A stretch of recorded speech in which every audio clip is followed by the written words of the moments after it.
pinahiya si Ana at si Karen ng ganito. Mga pinsan mo sila. You need to apologize to them. I will never do that, Ma. Mag-sorry ka. Hayaan mo maniwala sila sa atin na nagpapakumbaba tayo. Nang sa ganun, they won't expect yung paghihiganti na hinahanda ko para sa kanila. Isa hanggang 2 patak lang ang pwedeng ihalo niya sa inumin. Pag sumobra, delikado. I'm glad you came. Buti naman nagka-time ka. I'm sorry for neglecting you. Hindi tama yung pabayaan ko yung relationship natin dalawa. Lahat ng mga babae, pangarap nilang effortan sila ng mga lalaki. Pagkatapos ito, magiging okay kayo ulit nun. This is just because I hate you so much. Tingnan lang natin kung malandi pa ng Karen na yan ang anak ko after this. Alam mong magagalit ang nanay mo kapag nakita niya tayong magkasama. Don't worry. Enjoy mo na lang yung surprise ko para sa'yo. Cheers!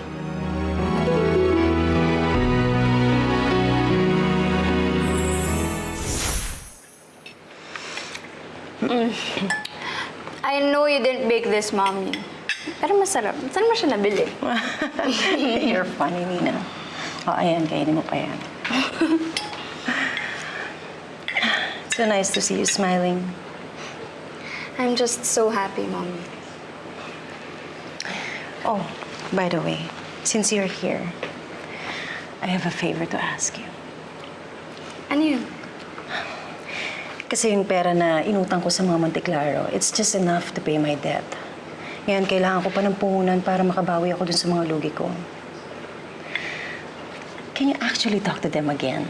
Para pautangin ako ulit.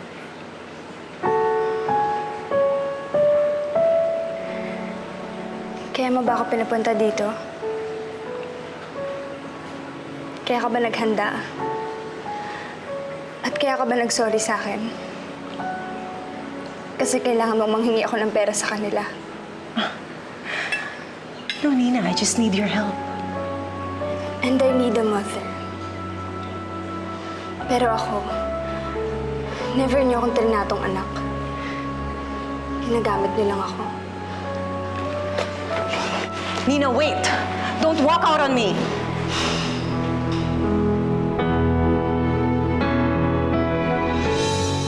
Ano to? Party? And I'm not invited? Carla, please, huwag ka manggulo dito. Kuya naman. Hindi naman ako manggugulo. In fact, bati na kaya kami ni Karen? Kaya nga lang, baka si Mami manggulo kapag nalaman niya to. Tell me what's wrong. May merienda lang kami dito. Yun naman pala eh. So wala rin namang mali siguro kung makikijoin ako sa inyo. Diba?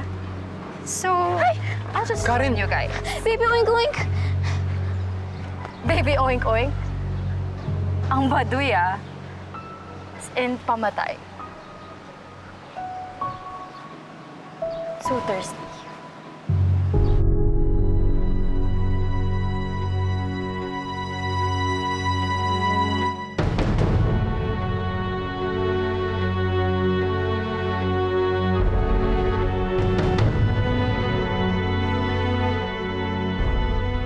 Don't you dare walk out on me. Bakit hindi? Sinaktan mo ako. Lagi mo akong sinasaktan. What are you talking about? Eh, ikaw nga itong nakakasakit. You're walking out on me kung kailangan kita. Hindi mo ako kailangan. Hindi anak ang kailangan mo, pera. At ayoko na. Sawang-sawa na akong magmakaawa sa'yo na bigyan mo ako ng oras mo at atensyon mo. At sawang-sawa na rin ako na manglimos sa'yo ng pagmamahal na hindi mo naman binibigay.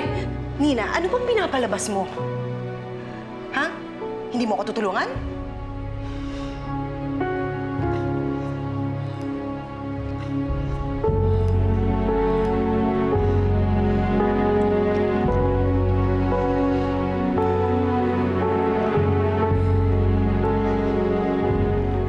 Sa'yo na lahat yan. Pati ito. Sa'yo na lahat yan. I hope you're happy now. How dare you?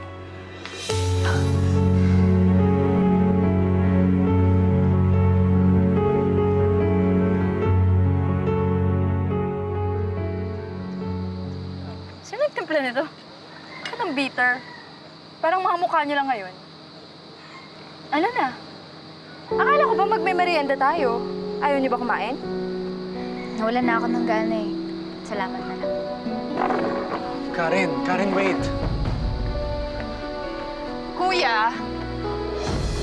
Carla. Ay! Oh my God! Carla! Carla! Manang Berta! Kuya! Kuya, Oh my Manong God! Kurt, tulong! Karen, hindi ka natulong! Manang Berta! Ano nangyari? Mami! Mami, si Carla! Carla! What happened? Pagkainom niya ng Diyos, bigla na siya naimatay eh. Kuya, tulungan mo kami, dali natin sa ospital, dali! Diyos! Carla! Bilis! Sige, sige. Carla! Carla! My God! Anong ginawa mo kay Carla? You have no right to insult me like this, Nina. Anak lang kita! Anak, baka nakalimutan mo na. Ampun mo lang ako. And for once, masaya ako na ampun mo lang ako dahil hindi ko kadugo ang isang kagaya mo na manggagamit. Nina, wala ka palang utang na loob eh, no? Have you forgotten? I raised you! Yes, you raised me, pero para gamitin. At ayoko na. Nina, ayoko na maging anak mo at ayaw na kita maging mommy. Wait, Nina! Sige. Subukan mong iwanan ako, Nina. Pero ito ang tatandaan mo, Nina. The minute you get out of that door, magkalimutan na tayo. Mahal na mahal kita. And it won't be easy for me to forget you. Pero susubukan ko. Nina! Nina, wait! What did you do? Wala po akong ginagawa sa kanya. Magsabi ka ng totoo na ginawa mo sa anak ko! Ma, I was with Karen the whole time, wala siyang ginagawa! My daughter dies. If my daughter dies, I will kill you! Bigla na po na pumaksak. Wala po talaga akong ginagawa sa kanya, Ma'am Ruth. Shut up! Just shut up! Kasalanan mo to! Kasalanan mo lahat ng to! Ma, please! It's not her fault! Di ka na! Di ka na sa ospital, bilis!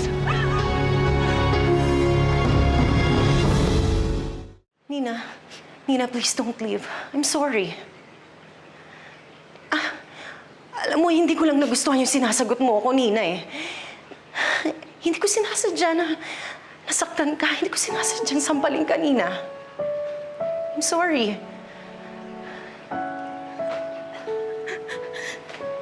Kaya ko naman yung sampal mo eh. Ang masakit sa akin yung nalaman ko na ginagamit mo lang ako. It's not like that, Nina.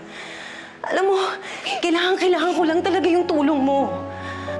I'm sorry. Nina, I'm so sorry. Ano pa bang gusto mo? Nagmamakahawa ako. I'm so sorry. Gusto ko mahalin mo ako na parang tunay mong anak.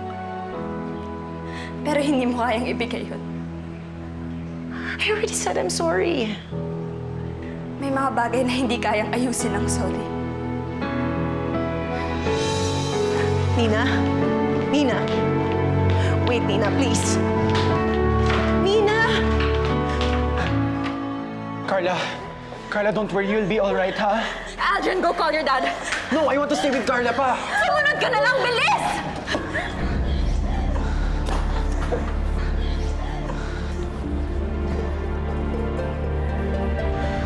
Man.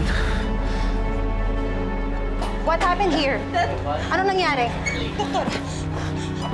Doktora. Ano? She took something. Nalason ba? What? Tell us so we can help her. It's a drug. Naudi siya. Anong klaseng drug?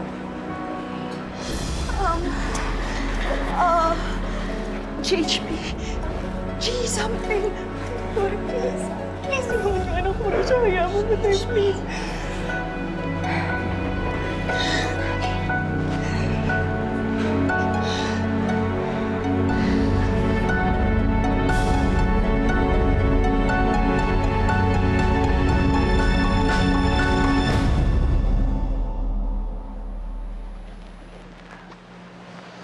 Mukhang okay na siya.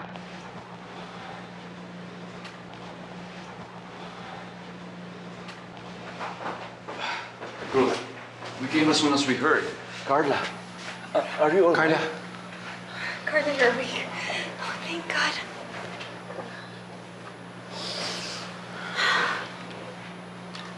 Ano nangyari? she had an overdose, Lola eh. Overdose? Overdose? Yes, Iya. You had an overdose of GHB. Notorious ito sa pagiging date rape drug. Dahil sa epekto nitong sobrang pagkalasing. Taken in large amount, it imitates a coma. Pero don't worry. She's okay now. Kailangan na lang siyang bantayan until the effect wears off. So, no need to worry. A drug? Are you using drugs, Carla? No, Lolo. I've never even heard of that drug. Then somebody must have drugged her. Pero sino?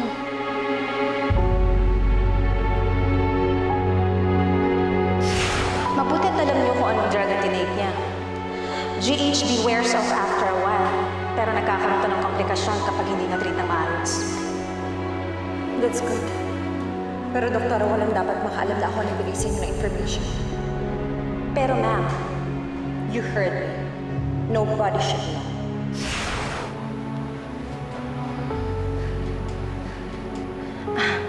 Mukhang marami kayong personal issues na kailangan pag-usapan sa pamilya. I'll excuse myself. I just want to let you know na the patient is out of danger. Mrs. Paredo, excuse me. Salamat sa doktor. Thank you, doctor. Oh my God, Carla. You could have died. Ano ba talaga nangyari? Ano naalala mo? I remember nagmemorienda si Kuya tsaka si Karen. Tapos nakasali lang po ako. Ininom ko po yung juice ni Karen. So, ayun na. I felt weird. Diyos ni Karen. Lolo, I think the juice could have been spiked. Pero sino ang nagtimpla ng juice? Si Manang Berta po. Pero I doubt it. Hindi naman niya po gagawin yun eh. Don't worry. We'll get to the bottom of this. Mananagot kung sino man may kasalanan.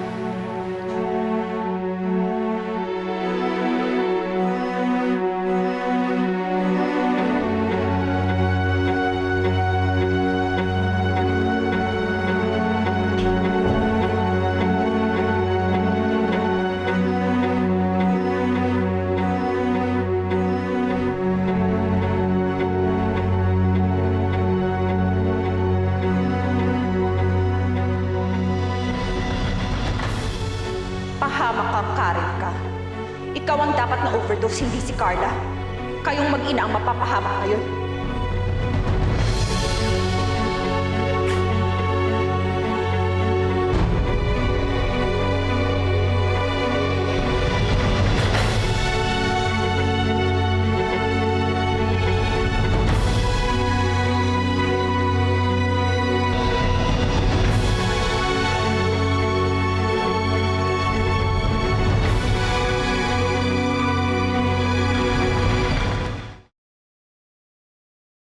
Kamusta na po si Carla? She's out of danger now. She's recovering. Kasama niya doon si Carmela, si Abel at si Aldrin. Andun din. Okay na po ba siya, Lolo? Mabuti na lang at nawala agad yung epekto ng drugs na nainom niya. Drugs? Droga? Nagdodroga si Carla? Well, either that or she was drugged. Berta, ikaw daw nag-prepare nung inumin na juice ni Carla. Wala ka bang naihalo doon na kakaiba? Naku, sir, wala po akong alam dyan. Totoo, ako po nagtimpla, pero galing po yun sa pakete, sir. Naku, Hindi pa ba klaro? Sino ba dito ang pwede magdala ng drugs sa bahay na ito? Sino ba dito ang sanay makisalamuha sa mga sanggano at magnanakaw? At sino dito ang galing sa lugar ng mga adik at halangang kaluluwa? Ruth, Eh, ba't sa akin ka nakatingin? Pinagbibintangan mo ba ako? Well, bato-bato sa langit. Tamaan mo bagay. Teka, anak. Hoy! For your information, hindi nga ako nakakakita pa ng kahit na anong drug sa buhay ko. Talaga? Kasi mukha mo palang halatang-halata ka na. Ruth, tama na. Huwag kang mambintang. Uncle, I know it's her. Matagal nang mainit si Susie sa akin. Siya lang ang pwedeng bumahin sa anak ko para balikan ako. Pero, sir, wala ho akong alam doon. Nagsasabi ako ng totoo. Kung gusto niyo, halughugin niyo pa lahat ng gamit ko. And that's what I intend to do, Susie. Tingnan natin kung talagang malinis ka.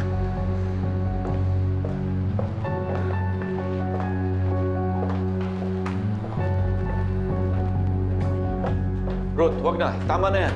Hayaan Ruth, mo siya. Ruth. Wala naman siya makikita dyan eh.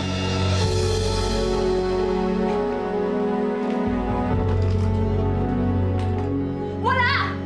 Anong tawag mo dito? Di ba drugs to? Ma'am Ruth, bote lang yan. Bote lang, wag kang magmahang drugs yan! Abay! Tama na! Tama na po! Tama na! Tama na po! Tama na po! Tama na! Tama na!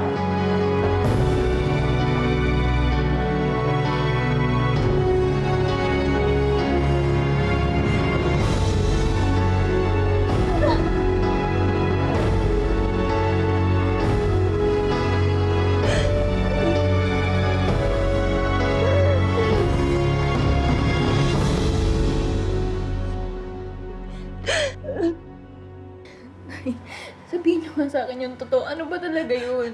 Anak, wala akong alam.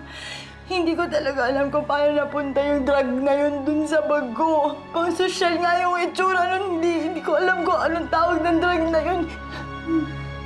Malamang, kakilala ni Ruth lahat yun. Siniset up niya ako. Maniwala ka, wala akong alam. Apo, naniniwala po ako sa inyo. Naniniwala ako, naniniwala.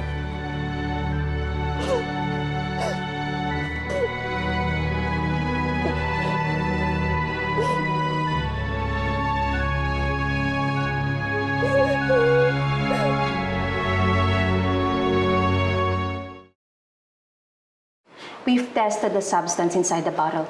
It's true. It's concentrated GHB. And posibleng yun ang na-take ng pasyente. Kung meron pa po kayong mga concerns, I'll be in my office. Mr. and Mrs. Barredo, excuse me. Salamat ho, Doc. At nakita niyo ito sa bag ni Susie? I was right all along. Wala talagang magandang dadalhin yung babaeng yun sa bahay natin. Pero paano nangyari yun?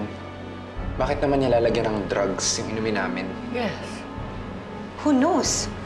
Baka ikaw talaga ang target. Hindi nga natin alam kung anong tumatakbo sa isip ng babaeng yun eh. Dahil nga addict siya, hindi ba? The fact is, sa kanya natin nakuha ang drugs. Oh my gosh. I almost died. Kailangan na natin silang paalisin sa bahay. I won't feel safe hanggang nandun sila. Una si Aldrin na bugbog. Tapos ngayon naman si Carla na OD. Hihintayin niyo pa ho ba na namamatay ang mga tunay ninyong apo bago niyo sila paalisin? I'm so sorry, Auntie, Uncle. I hate to say this, but it's either they go or we go. Kayo na ho ang bahala magdesisyon. Uncle, I agree. Kayang gawin ni Susie to kay Carla. Dapat palayasin siya. In fact, dapat nga siya makulong eh.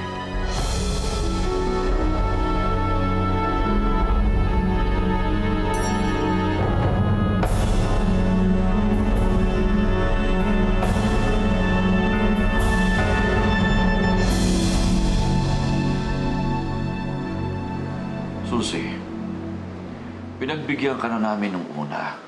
Nung nagpapasok ka ng ibang tao dito. Pero this time, hindi ko na mapapalagpas ito. Sir, wala naman po talaga akong kinalaman sa binibintang ni Ruth eh. Hindi ko po magagawang lagyan ng droga yung iniinom ni Carla. Susie, whether inilagay mo yun doon or hindi, aksidente lang ang nangyari. the fact still remains na nagdala ka ng illegal drugs dito sa pamamahay namin. Ma'am, wala ko akong kasalanan. Kitang-kitang ebidensya, Susie. Nasa bag mo ang droga. May naglagay lang po nun sa bag ko. Stop making excuses. I've decided. Hindi ka na welcome dito sa bahay ko. Kailangan mo na umalis.